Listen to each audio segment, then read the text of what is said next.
another good day. I mean, for the defense overall, it seems like it keeps getting. Well, today was pretty balanced with the ones. So we didn't have ones and twos today. We had like a game day unit. So we had our any ones and twos rotational players in one group, threes in another group. So we got a little bit slower tempo because we got to use the new tablets for that purpose to practice it. That's why we were slower today. But yeah, the ones, I think of the first 6 possessions, 2 touchdowns. Sam led 2 touchdown drives today with his 4 series with the ones early. So that was a good rep. The twos, we had 2 turnovers there. Catastrophic, can't happen. But then they had a 95-yard drive or 97-yard drive from backed up. So today was a pretty back and forth day.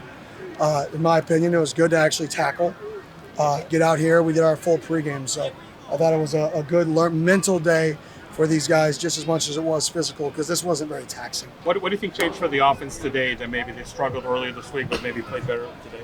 Yeah, I mean, we didn't have many penalties with the ones. I mean, when you don't have penalties, you don't have bad snaps with the ones, and really they didn't turn the football over. So when you don't do all the things that make you a bad football team, it's not that hard to move the ball if you stay out of your own way. So when you get in your way, it becomes really difficult. And a few practices, we were getting in our own way. What do you think about QB decisions, just watching it live? Yeah, I mean, one decision there late I didn't like from one of the guys. I mean, for the most part, I thought it was solid, not where I personally like it to be. We threw a fade into 2-man there in a 2-minute drill, which I definitely don't like. Was the one ball in jeopardy for that kid, so I didn't like that. But too many sacks there at the end. Especially in 4-down territory. Keep yourself at 2nd and 7, keep yourself at 2nd and 8, keep yourself at 3rd and 8. You have 2 more downs. Instead, we're at 3rd and 20, right, for no reason. So I think those are really 2 good learning situations for those guys. Were you able to kind of iron out some of the things that come with the new technology? Yeah, that was the goal of today, was do a pregame warm-up. After the ones got on the field, the ones and twos, whatever that group is, the starting group, we have a starting almost 22 on defense. That's the reality. I mean, we're going to have more oars than anybody's ever seen on the depth chart, right? Because I don't know who the guy is, right? We have a bunch of guys who we want to play. So we got to get those guys to the sideline. We got to get our coaches on the tablets showing them clips. Because this tablet deal, watching full video live, I know it sounds like a little thing that's like fun to talk about, but the ability to, most people, it's very difficult to see the game live and adjust. Some people that are really good, it takes a drive. Some people that are good, it takes a half.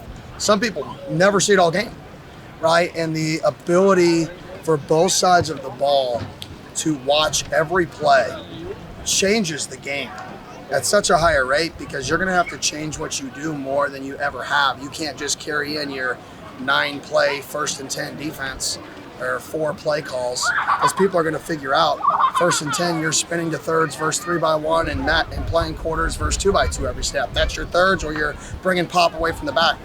Like, if they didn't figure that out before, they're going to figure it out now.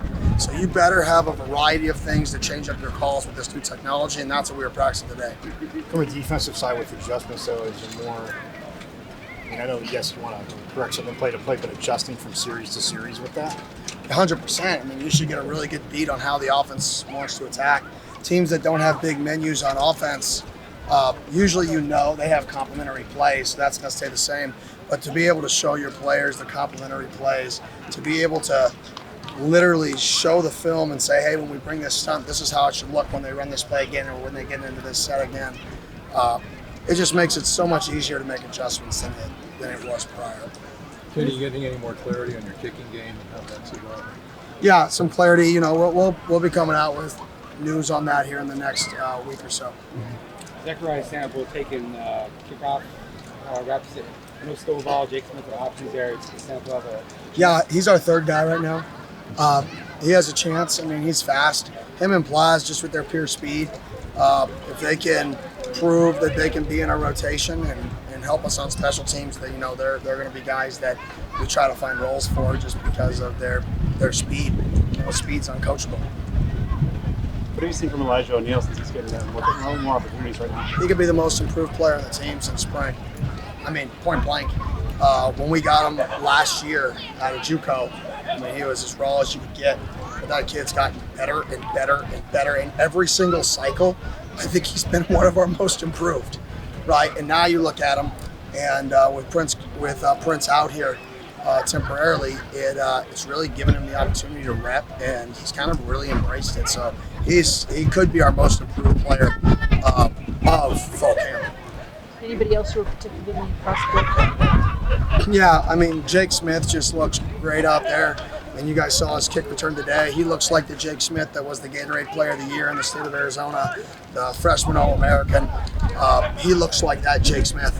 And it's awesome for me to see, for all the turmoil he's been through, to see him kind of back and to see his confidence back and to see the smile of him playing the game again. It's really, really fun to see. And then Alfred out there, he's playing some post safety now, and you know, he's the 100-yard landlord or whatever his Instagram or Twitter handle is. And him in the post, it's definitely very fitting for him.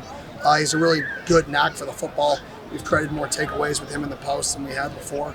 So I think he's had a really good transition into being able to play multiple roles. What's your thoughts on your offensive line play today? Yeah, I mean, we held some of the guys that are veterans we held.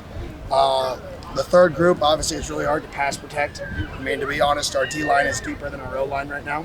So when you get into your depth, and your D-line are guys that you feel like can play for you, and your O-line are guys that are developing and growing, you know, they're going to get their butt kicked. So I thought that third group got their butt kicked. I thought our ones and twos rotation, I thought they did a nice job. Where are you in terms of naming a starter? Yeah, it could happen in the next 3 to 4 days. I would like to, you know, right around before school starts, which is Thursday. Today was moving day, if you couldn't tell by the 90 billion cars in the parking lot. And then just how have you seen Jason Brown continue to get his feet under him? It was funny because that was the first day he's gotten a lot of carries live. It was hard to tackle. I mean, sometimes you don't know. I mean, running back, the goal is to not go down, right? So if you don't tackle them, how do you know if they don't go down? And today we really got to see him just not go down and create balance. You know, he's a shorter guy, he's a powerful guy, so those types of guys have to play behind their pads and have to have elite balance. And I think you can see a little bit of that balance today on the field.